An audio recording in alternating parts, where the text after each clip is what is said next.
طبق آماری که دانشگاه پنسیلوانیای امریکا منتشر کرد، سال 2000 توی ایالات متحده امریکا حداقل 75% از دختران قبل از اینکه ازدواج کنن رابطه جنسی رو تجربه کردن.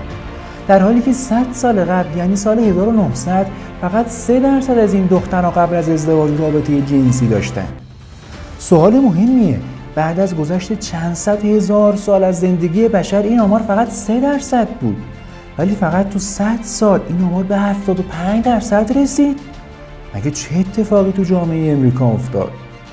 جفری اسکوفی، نویسنده و پژوهشگر امریکایی، تو کتاب The Sexual Revolution 1970s-1960s جواب این سوال رو میگه علت اصلی این فاجعه عظیم تو جامعه امریکایی بود که سال 1890 جریان آزادی زنان تو امریکا به راه افتاد تا آزادی زنان امریکایی رو تو جامعه ایجاد کنه.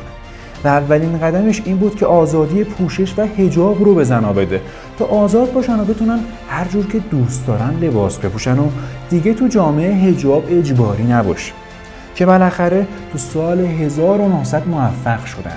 کم کم حجاب و پوشش تو جامعه امریکا آزاد شد و زن‌ها حجاب رو آروم آروم کنار گذاشتن.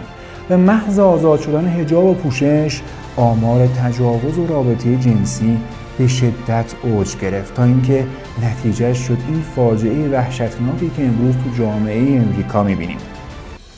امروز خیلی از دانشمندان و نویسندگان امریکایی از آزادی پوشش و حجاب قرن 19 امریکا به عنوان آزادی سیاه یاد می‌کنند.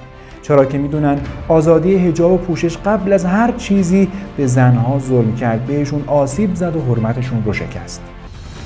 اولین آسیب بدحجابی حرمت شکنی و ظلم به زن‌هاست.